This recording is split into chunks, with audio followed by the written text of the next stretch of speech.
来关心身心障碍者的权益，这是立法院会已经三读通过《身心障碍者权益保障法》第53条的修正案，把迫害者改做是优先性，适用的对象改做是有实际需求的人。身心障碍联盟是建议讲，其实会当用大纸来表示，或者有需求也毋过煞歹势开喙的人，因的权益嘛通受到保障。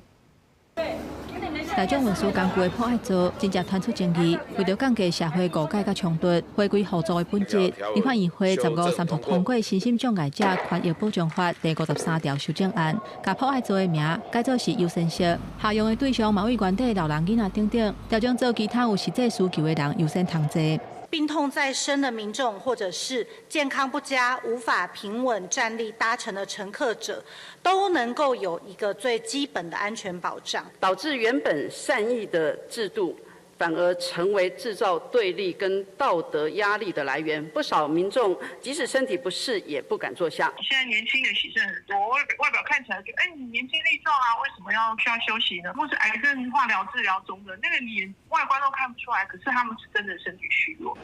强化保障有需求的人，立法议会嘛通过附带决议，请交通部甲卫福部研究优先性多元宣导的措施，也有定出统一的标示。另外，立法院嘛三读通过老人福利法第48条的修正案，甲目前评鉴排名制度汰掉，改做是合格甲无合格，互老人福利机构甲长照机构有同款的长照标准。这是为了导正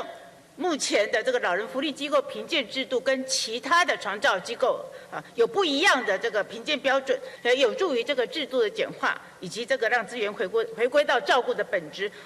未来老人福利机构经过主管机关的评鉴，无合格者爱限期改善，到期若无改善，会当罚6万以上30万以下的罚款，而且以改来算来处分。情形若严重者，会当罚1个月以上1年以下停办的处分。停办期满若要无改善，会当废除设立的许可。记者综合报道。